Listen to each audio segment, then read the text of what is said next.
Captain Jiho Kang stood on the bridge of the UES horizon, watching Earth spin slowly below. The blue planet looked peaceful from up here, but Jiho knew better. 30 years had passed since the Valtharians arrived, and Earth was still adjusting to life among the stars. The Valtharians were tall beings with silver skin and eyes that glowed faintly in the dark. They came in peace, they said. They offered technology, medicine, and protection from the dangers of space. In return, Earth joined their empire. Most humans thought it was a good deal. Jiho used to think so too. He was one of the few humans who held a high rank in the Valtharian fleet. They trusted him. He had proven himself in dozens of missions. Always loyal, always efficient.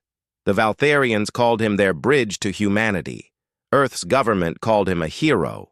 But lately, Jiho felt more like a tool than a hero. The communication panel beeped softly. Jiho glanced at the screen and his heart jumped. It was an encrypted message from Yuna Park. He hadn't heard from her in 3 years, not since their relationship ended when he joined the Valtharian military.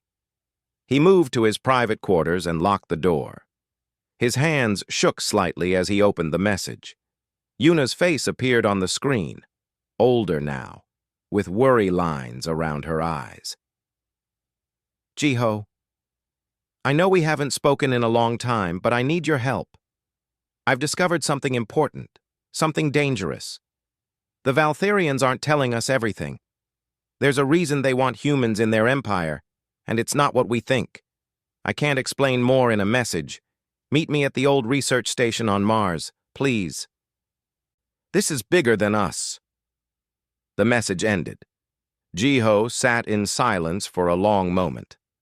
Yuna was a xenolinguist, one of the best.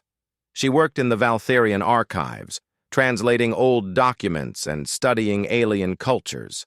If she said something was wrong, he believed her. But meeting her would be risky. The Valtharians monitored all travel between planets. They would want to know why he was going to Mars. They would ask questions. And if Yuna was wrong, if this was some kind of misunderstanding, Jiho could lose everything he had worked for. He thought about ignoring the message. It would be easier, safer. But he couldn't stop thinking about the worry in Yuna's eyes. She wasn't the type to panic over nothing. Jiho made his decision. He requested leave to visit Mars Colony for personal reasons. The Valtharian command approved it without question. They trusted him that much. The journey to Mars took 2 days. Jiho spent the time trying to guess what Yuna had found. The Valtharians had always been secretive, but they had never been cruel. They had given humanity so much: clean energy, advanced medicine, the ability to travel between planets in hours instead of months. What could they be hiding? The old research station was located in the northern ice fields of Mars, far from the main colony. It had been abandoned for years after a newer facility opened closer to the city. Jiho landed his small shuttle in the dusty parking area. The place looked empty and cold. Yuna was waiting inside, pacing nervously in one of the old laboratories. She looked thinner than he remembered, her hair shorter. When she saw him, relief washed over her face. "You came," she said. "You sounded scared. What's going on?" Yuna pulled out a data tablet and handed it to him. "I've been translating Valtharian historical records for the past year. Most of it is boring, just trade agreements and census data. But last month I found files that were marked as classified. I shouldn't have been able to access them, but there was a glitch in the system." She tapped the screen, and text appeared. Jiho couldn't read Valtharian script, but Yuna had translated it. "These are medical reports from the first year they arrived on Earth. They ran tests on human volunteers, brain scans, genetic analysis, everything, and they found something. Jiho, human brains are different from every other species they've encountered. We have something they call quantum-entangled neurons." "What does that mean?"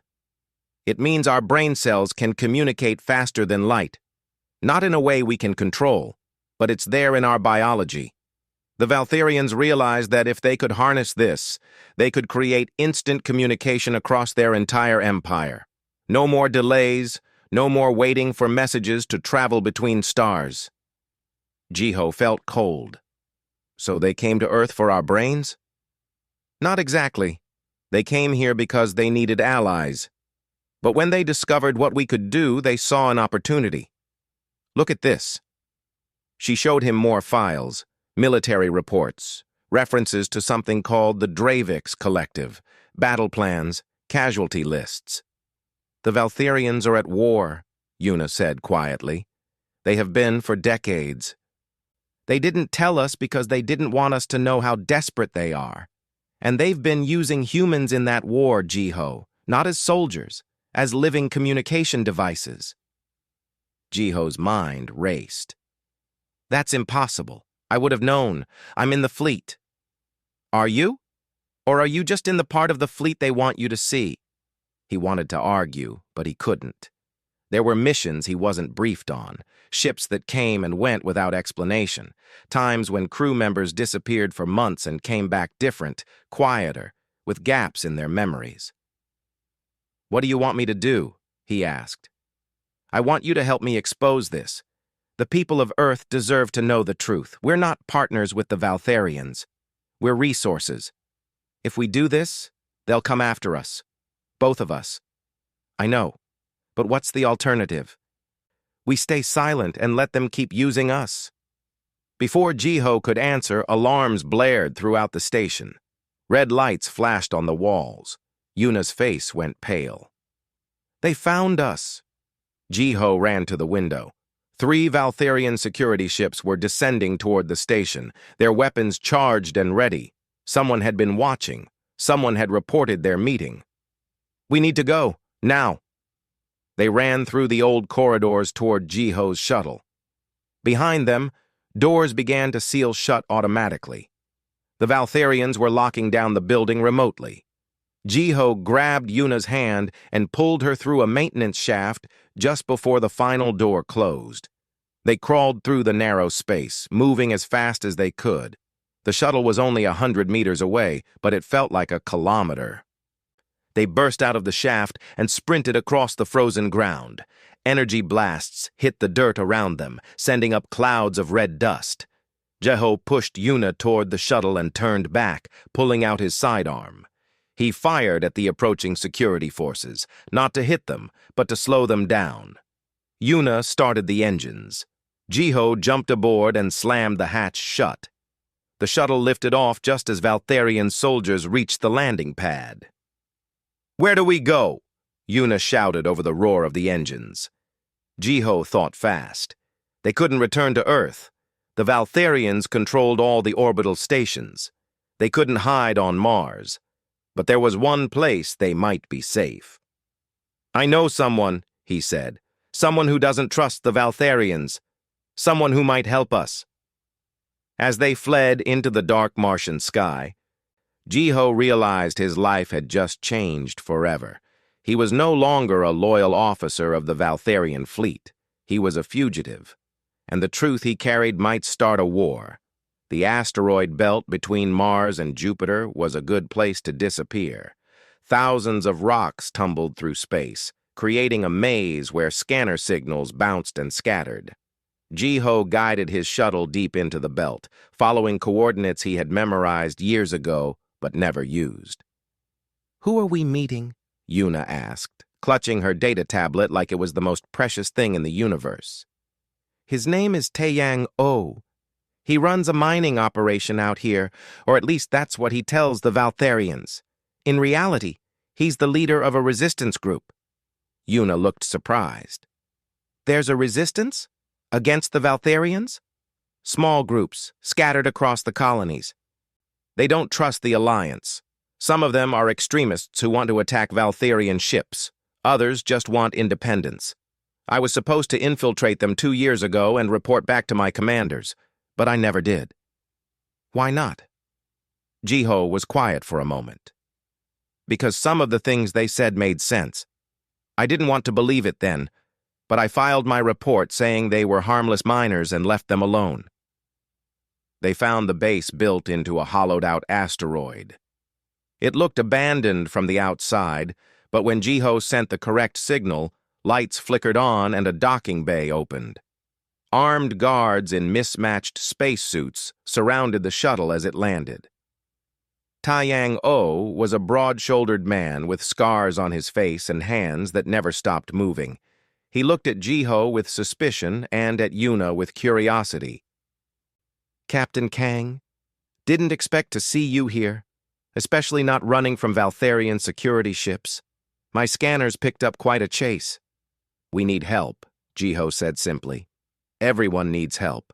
Why should I give it to you? You're a Valtharian officer." "Not anymore," Jiho gestured to Yuna. She found proof that the Valtharians have been using humans in their war. They're harvesting our biological abilities for military purposes. Taeyang's expression darkened. "We've suspected that for years. Good to have proof, though. Come with me." He led them through narrow tunnels carved into the asteroid rock. The base was larger than it looked from outside. Dozens of people lived here, working on computers, repairing equipment, training with weapons. They all stopped to stare at Jiho in his Valtharian fleet uniform. In a small office filled with star maps and old Earth posters, Taeyang listened as Yuna explained what she had discovered. When she finished, he leaned back in his chair and closed his eyes.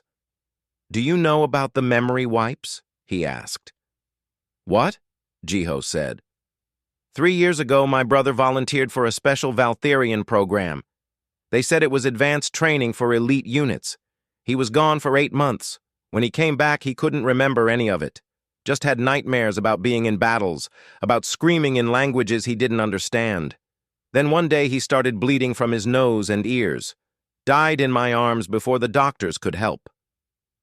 Taeyang opened his eyes, and Jiho saw rage there. "The doctors said it was a brain hemorrhage, natural causes, but I knew better. I started asking questions, found others with similar stories, volunteers who came back broken. The Valtharians paid their families well and everyone stayed quiet. Everyone except me." "I'm sorry," Yuna whispered. "Sorry doesn't help. Action helps. If you want to stay here, you work for the Resistance. No free rides." They agreed. What choice did they have? Over the next few weeks, Jiho learned how much he didn't know about the Valtharians. The Resistance had been collecting evidence for years, stories from families, medical records that didn't make sense, travel logs showing humans being shipped to unknown locations. One day, a woman named Minji Choi arrived at the base. She was a neuroscientist who had been working on Mars, studying how human brains adapted to low gravity. She was crying when Taeyang brought her to meet Jiho and Yuna. "They stole my research," she said. "I've been working for 3 years on neural adaptation. I thought I was helping humanity adjust to space travel, but I hacked into the facility's main computer yesterday and found out where my data was really going. Valtharian military research. They're trying to figure out how to amplify our quantum neural connections, make them stronger, weaponize them." Yuna showed Minji her files. The neuroscientist read through them quickly, her face growing paler with each page. "This is worse than I thought. They're not just studying us, they're experimenting. These reports mention trials, success rates, mortality rates. They've been doing this for years." "We need to tell Earth," Jiho said. "The government needs to know." Taeyang laughed bitterly. "You think they don't know? Ambassador Hyun Lee has been Earth's voice to the Valtharians since the beginning. He knows. They all know. They made a deal. Earth's leaders get technology and power, and the Valtharians get access to our people. It's a trade." "I don't believe that," Jiho said. "Hyun is a good man. He would never allow this." "Then prove me wrong. Contact him. See what he says." Jiho sent an encrypted message to Ambassador Hyun Lee that night. He expected a quick response, maybe even help. Instead, 2 days later, the asteroid base's long-range scanners detected ships approaching. Valtharian warships, 3 of them, heading straight for their location. "Someone betrayed us," Taeyang said, already ordering an evacuation. Jiho felt sick. Had the ambassador sold them out? Or had someone else intercepted the message? They didn't have time to figure it out. The base erupted in controlled chaos. People grabbed what they could carry and ran for the escape ships. Tai Yang had planned for this. He always had an escape plan. But the Valtherians were faster than expected. Their ships dropped out of faster-than-light travel right on top of them. Energy weapons tore through the asteroid's outer shell. Explosions rocked the tunnels. People screamed. Jiho found himself separated from Yuna in the chaos. He fought through smoke and falling debris, calling her name. A section of ceiling collapsed, blocking his path. He tried another route, but the tunnels were a maze. "Jiho!" Yuna's voice crackled through his communicator. "I'm trapped in the data center. The door won't open. I'm coming! Hold on!" But when he reached the data center, Valtherian soldiers were already there. They had Yuna in restraints, dragging her toward their ship. She fought them, screaming his name. Jiho raised his weapon, but there were too many of them. One of the soldiers saw him and fired. The blast hit the wall next to his head. Before he could return fire, Tai Yang grabbed him and pulled him back. "We have to go. The whole base is coming apart. They have Yuna, and we'll all be dead if we don't leave now." Tai Yang was right, but it felt like betrayal. Jiho let himself be dragged to an escape pod. As they launched away from the dying asteroid base, he watched Yuna being loaded onto a Valtherian ship through the pod's small window. She was looking right at him, tears streaming down her face. The escape pod drifted in space for hours before a resistance ship picked them up. Only half of the base's population had made it out. Minji had survived, clutching her data tablet. Tai Yang had survived, already planning their next move. But Yuna was gone, and Jiho knew it was his fault. He had contacted the ambassador. He had trusted the wrong person. And now the woman he loved was in Valtherian hands, probably being taken to one of their secret facilities. "We're going to get her back," Tai Yang promised. Jiho nodded, but he barely heard him. He was thinking about what Yuna had said back on Mars. The Valtherians saw humans as resources, not partners, and resources didn't have rights. Resources didn't get protection. For the first time since joining the Valtherian fleet, Jiho felt truly human. And he felt angry. The kind of anger that changes a person, that makes them capable of things they never thought possible. The Valtherians had made a mistake. They had shown him the TR. The resistance ship was called the Freedom's Voice, a name that seemed too hopeful for such a battered vessel. Jiho spent his days in a small cabin, staring at the walls and thinking about Yuna. At night, he dreamed of her screaming his name while Valtherian doctors connected wires to her head. Minji knocked on his door one morning. She looked tired but determined. "I've been working on the data Yuna sent you before we lost the base. There's more here than we realized. Encrypted files hidden inside other files. I finally cracked them." She sat down and showed him her tablet. The screen displayed old Valtherian text, translated into English. "These are records from 30 years ago, from when the Valtherians first arrived at Earth. They weren't exploring. They were running. Their empire was losing a war against something called the Dravix Collective." "Who are the Dravix?" Jiho asked. "Another alien species. According to these files, the Dravix nearly destroyed the Valtherian Empire. The Valtherians barely escaped with their fleet. They came to Earth because they needed allies, resources, and time to rebuild." Minji scrolled through more documents. "But there's something else. The war never ended. The Valtherians have been fighting the Dravix in secret for 3 decades. That's why they need us. Human brains can create communication networks faster than anything the Dravix can jam. We're their tactical advantage." Jiho felt cold anger building in his chest. "They turned us into weapons without telling us we were at war." "It gets worse." Minji showed him medical reports. "Remember what Tai Yang said about volunteers who died? I cross-referenced the dates with these battle reports. Every time the Valtherians had a major engagement with the Dravix, human casualties spiked.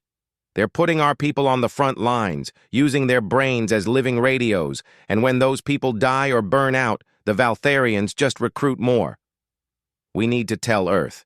Everyone needs to know. We tried that. The ambassador either works for them or they got to him first. We need a different approach. Taiyang joined them, followed by a man Jiho didn't recognize. He was tall and muscular with burn scars covering his arms. "This is Donghai Shin," Taiyang said. "He used to be in the Valtharian military, same as you.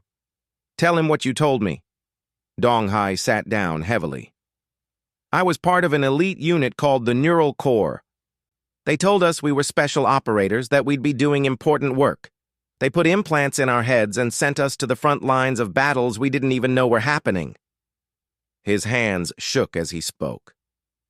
"We'd wake up in medical bays with no memory of what happened. Days or weeks would be just gone. But the nightmares came anyway. Screams in alien languages, the feeling of dying over and over. I started recording myself at night, trying to figure out what was real."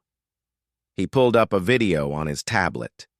It showed him thrashing in his sleep, speaking in a language that sounded like grinding metal and breaking glass. Dravik's language, Jiho realized. "I deserted 3 months ago. Been hiding with the resistance ever since. There are others like me, scattered across human colonies, too afraid to speak up because the Valtharians made us sign contracts that basically say we belong to them." Jiho felt sick. This was so much worse than he'd imagined. "How do we stop this?" he asked. Taiyang leaned forward. "We hit them where it hurts. They have a research facility on Titan, Saturn's moon. That's where they take people like Yuna. If we can raid it, free the prisoners, and steal their data, we'll have everything we need to expose them." "That's suicide," Minji said. "Titan is crawling with Valtharian security." "Maybe. But we have something they don't expect. We have Jiho. You still have your military access codes, right?" Jiho nodded slowly. "They might have revoked them by now. Only one way to find out." They planned for 2 weeks. The Freedom's voice wasn't strong enough to fight Valtharian warships, but it was fast and could hide in Saturn's rings.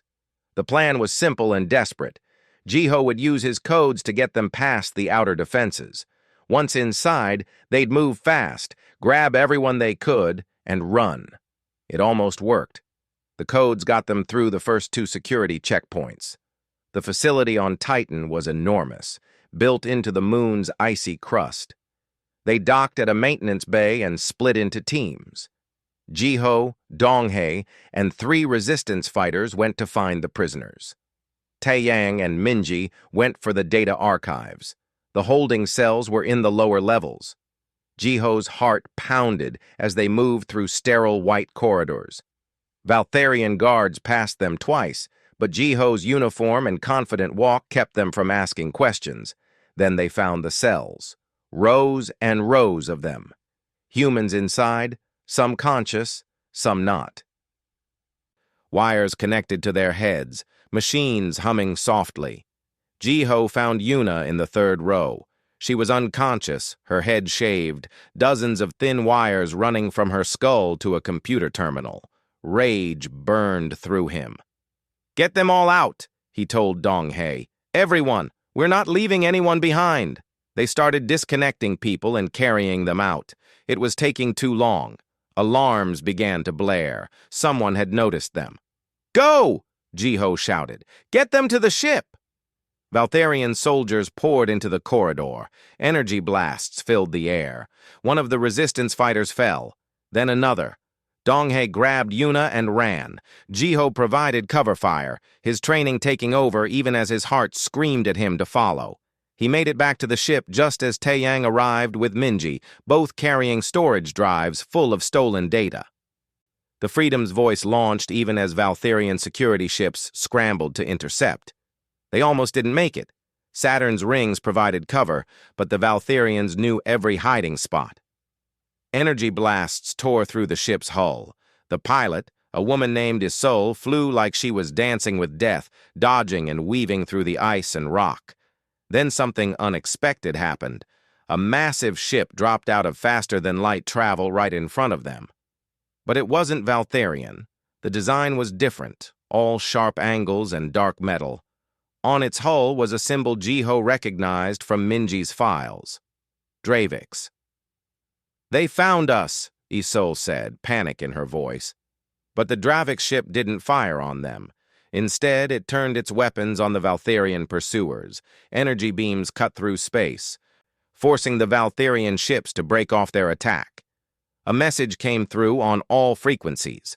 The voice was mechanical, translated by computers, but the meaning was clear. "Human vessel, we mean no harm. The Valtherians have lied to you. We wish to speak. Will you accept communication?" Taeyang looked at Jiho. "Your call, Captain." Jiho thought about everything he'd learned. The lies, the exploitation, the secret war. The Valtherians had never given humanity a choice. Maybe it was time to hear the other side. "Open a channel," he said. The Dravix representative appeared on screen. It looked nothing like the monsters the Valtherian propaganda had shown. It was insect-like, yes, with multiple arms and compound eyes, but it moved with grace and intelligence. "I am Coordinator Vess. We have been trying to contact humanity for years. The Valtherians block our messages. We are not your enemy. They are."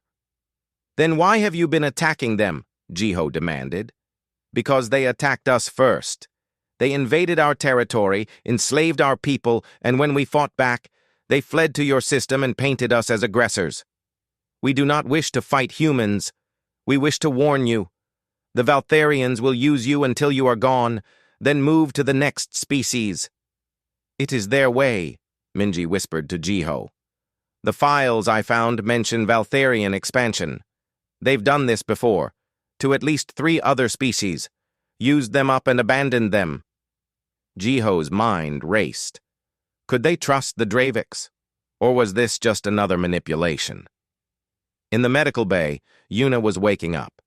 Jiho went to her, took her hand. She looked at him with confused eyes. "Did we win?" she asked.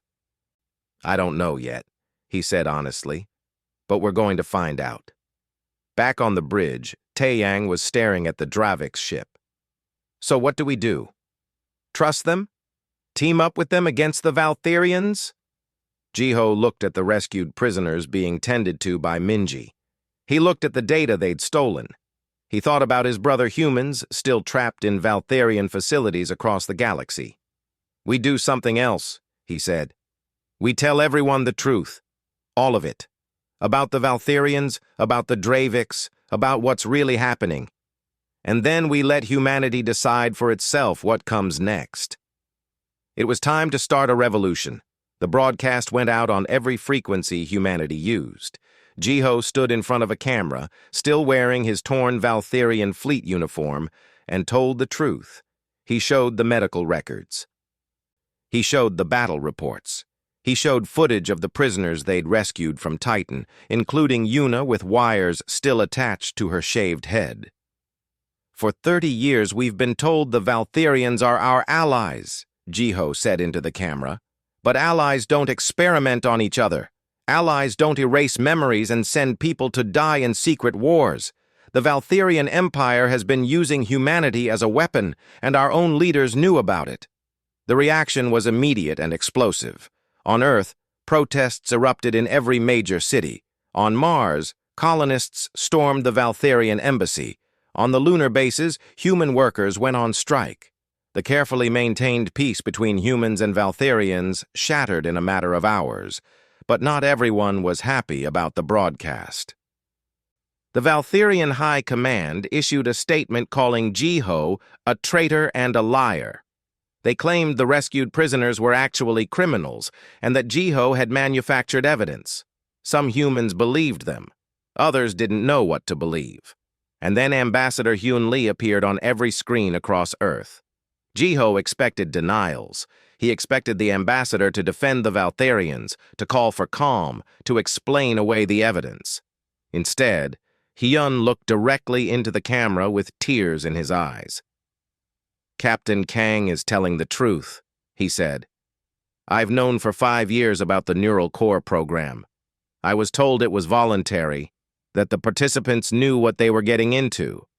I was told the memory wipes were for their own protection, to prevent trauma. I believed those lies because I wanted to. Because accepting the truth meant accepting that I had failed humanity. The ambassador took a deep breath. I am resigning my position, effective immediately, and I am joining the resistance. The Valtherians gave us technology and medicine, yes, but the price was too high. We cannot remain in an empire that treats us as tools instead of people. It's time for Earth to stand on its own. Taeyang watched the broadcast and laughed in disbelief. I did not see that coming. Neither did the Valtherians. Their response was swift and brutal. Warships moved into orbit around Earth, a show of force meant to intimidate. But they didn't attack. They couldn't. The whole galaxy was watching now. If they bombarded Earth, every other species in their empire would see them for what they really were. Instead, they tried negotiation. The Valtherian High Council sent a representative to meet with human leaders. They chose Yunji Han, a half-human, half-Valtherian woman who had been born on Earth 30 years ago. She was young, barely in her 20s, but she carried herself with confidence. Jiho met her on the Freedom's Voice. She came alone, unarmed, a gesture of peace. I'm not here to defend what my people did, she said immediately. I'm here because there are Valtherians who disagree with the High Council's policies, reformers who want to end the exploitation and build real partnerships. Why should we believe that? Taeyang demanded. Because I can prove it. Yunji pulled out a data chip. These are communications between reform-minded Valtherian commanders and civilian leaders. They've been organizing for years, waiting for the right moment. Your broadcast gave them that moment. There's going to be a vote in the High Council soon. If the reformers win, the war with the Draviks ends and humanity gets real independence. Yuna, who had been recovering in the medical bay, joined them. The wires were gone, but her head was still shaved and she moved carefully, like every step hurt. And if the reformers lose? She asked. Yunji's face darkened. Then the hardliners will try to crush Earth completely. Make an example of you. Show the rest of the Empire what happens to species that resist. How many ships do they have? Jiho asked. In this system? 20 warships, maybe more on the way. You can't fight them with what you have. But the Draviks can, Minji said quietly. Everyone turned to look at her.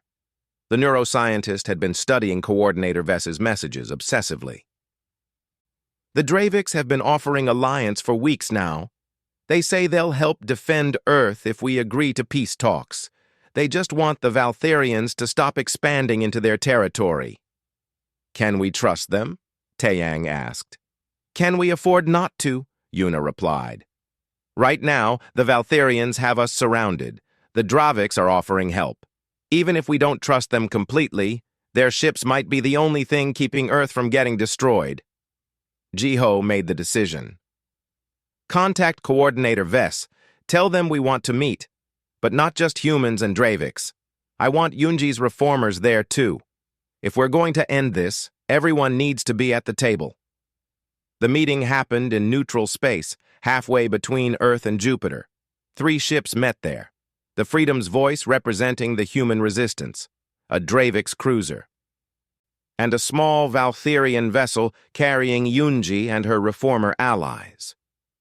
The negotiations were tense. The Draviks wanted the Valtherians to withdraw from all contested systems and pay reparations for decades of aggression. The Valtherian reformers insisted they couldn't speak for the High Council and could only promise to work toward peace. The humans wanted guarantees that no more of their people would be exploited. It was Nari Bai, a xenopsychologist who had joined the resistance after hearing Jiho's broadcast, who found the solution. The problem isn't just political, she said. It's about understanding. The Valtherians see humans as young and naive. The Draviks see us as Valtherian puppets. We see both of you as threats. What if we used humanity's unique biology not as a weapon, but as a bridge? She explained her idea. Humans with quantum-entangled neurons could facilitate understanding between species in ways that normal translation couldn't match. Not just words, but emotions, intentions, context. It wouldn't be mind-reading, but it would be deeper communication than had ever existed between different alien species. You're talking about making humans into universal mediators, Yunji said slowly.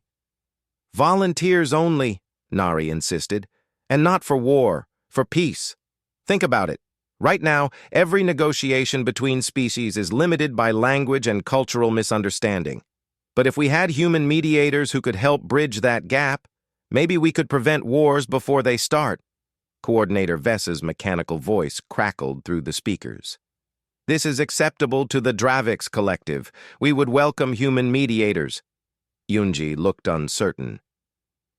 I'll have to bring this to the reformers, but I think they'll agree. It gives humanity a valuable role without exploitation. The framework of an agreement began to take shape. But they all knew the hardliners in the Valtherian High Council would never accept it peacefully. 3 days later, the vote happened. The reformers lost by a narrow margin. Within hours, the Valtherian fleet around Earth received new orders. Blockade the planet. Arrest human leaders. Prepare for occupation. But the reformers had one final card to play. Yunji sent an emergency message to Jiho. We're defecting. 12 ships, almost a quarter of the local fleet. We're joining Earth's defense, but the hardliners still have more ships and more are coming. You need to prepare for battle.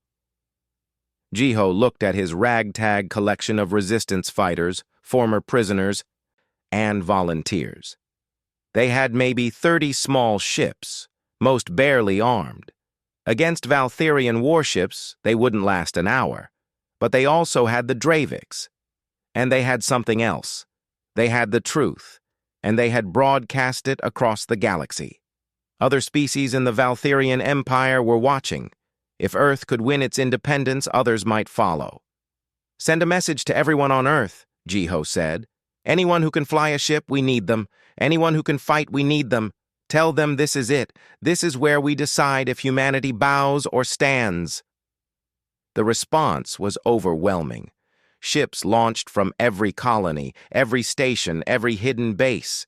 Miners in modified cargo haulers, scientists in research vessels, even civilian transports loaded with volunteers. They were outgunned and outmatched, but they came anyway.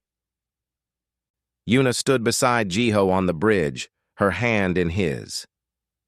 We might not survive this, she said quietly. I know, but at least we'll die free. The battle for Earth was about to begin. The space around Earth became a battlefield unlike anything humanity had seen before. Valtherian warships moved into attack formation, their weapons charging with deadly light. Against them stood a chaotic mix of human vessels, Dravix cruisers, and the defecting Valtherian reformer fleet led by Yunji Han. Jiho stood on the bridge of what used to be a cargo hauler and was now laughably called a warship. Around him, former resistance fighters worked controls they'd learned to use only weeks ago. It should have been hopeless. But humans had learned something over 30 years of serving the Valtherians. They had learned how their ships worked, how their weapons functioned, and most importantly, how they thought. Sung-Min Kwon, a tactical genius who had been teaching military strategy at Mars University, coordinated the defense from Earth's main orbital station. His voice came through on every ship's communication system. Remember, they expect us to fight like they do. Orderly, predictable, by the rules. So we're going to do the opposite. Alpha wing, break formation, and scatter. Make them chase you through the satellite field. Beta wing, use the moon as cover. Everyone else, random evasive patterns. Make them waste ammunition. The Valtherian fleet, used to fighting conventional battles, struggled to adapt. Their massive warships were powerful but slow. Human ships, smaller and more agile, darted between them like insects, too fast to hit cleanly. But the Valtherians were learning too. They started using wide-area weapons that didn't need precise targeting. Human ships began to fall. A mining hauler exploded in a ball of fire. A research vessel spiraled into Earth's atmosphere, burning up. Each loss felt personal. On the Freedom's Voice, Yuna sat in a chair surrounded by computer equipment. Minji had worked with her to develop something new. Using Yuna's quantum-entangled neurons, they created a communication network that connected every human ship in the battle instantly. No delays, no jamming. When one ship spotted an enemy, every ship knew immediately. It gave humanity a critical edge, but it was draining. Yuna's nose began to bleed as the strain of maintaining the network grew. Minji tried to stop her, but Yuna refused. "People are dying because of Valtherian technology," she said. "If this is what my brain can do, then I'm using it to save them, not kill them." The battle raged for hours. The Draviks fought with brutal efficiency, their ships coordinating perfectly with human forces. Coordinator Vess had kept his word, but even together, they were slowly being overwhelmed. The Valtherian fleet was just too strong. Then Donghae Shin had an idea. As a former Neural Core member, he still had Valtherian implants in his head. They'd been deactivated, but Minji thought she could reactivate them, turn them into a weapon. "If I can connect to their command network, I might be able to disrupt their coordination," he said, "but it'll probably fry my brain in the process." "Don't do it," Taeyang ordered. "We'll find another way."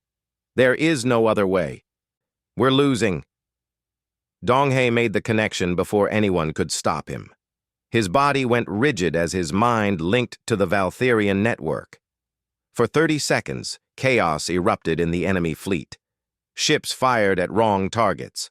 Orders got scrambled. 3 Valtherian warships collided with each other. Then Donghae collapsed, blood pouring from his ears and nose. Minji caught him as he fell. "Did it work?" he whispered. "Yes. You beautiful idiot. It worked." He smiled and closed his eyes. His heart kept beating, but he didn't wake up. The disruption gave humanity the opening it needed. Sung Min ordered a concentrated attack on the Valtherian flagship. Every human and Dravik ship in range focused fire. The massive vessel's shields flickered and died.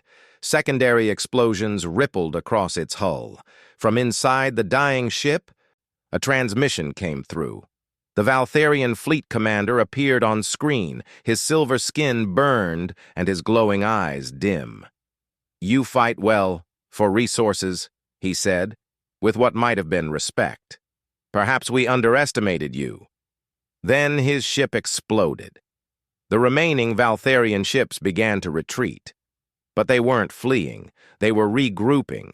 More ships were arriving from deeper in their empire, fresh reinforcements that would outnumber the defenders 3-1. Jiho felt despair creeping in.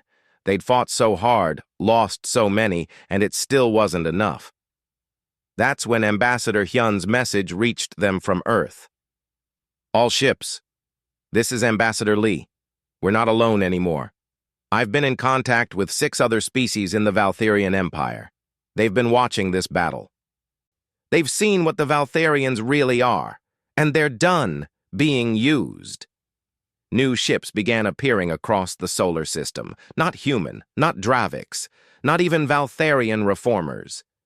These were vessels from species humanity had barely heard of. Merchants, colonists, workers. All of them had been exploited by the Valtherian Empire in different ways. All of them had been waiting for someone to stand up first. Humanity had given them that courage. The Valtherian reinforcements found themselves facing not just Earth's defense, but a coalition of 7 different species. The High Council's fleet was powerful, but it couldn't fight everyone at once. A ceasefire was called. The negotiations took place on Earth in Geneva, where the original alliance with the Valtherians had been signed 30 years ago. This time, Humans were not the junior partners begging for protection. This time, they held the power. The Valtharian High Council sent new representatives, ones who understood that the old empire was dying. Yunji Han represented the reformers who had proven their commitment by fighting alongside humans. Coordinator Vess spoke for the Draviks. The 6 other species each sent diplomats. And humanity sent Jiho Kang, Yuna Park, Taiyang O, and Ambassador Hyun Lee. The treaty they created became known as the Accord of Seoul. The Valtharian Empire would dissolve into a federation of equal partners. Species that wanted independence would get it.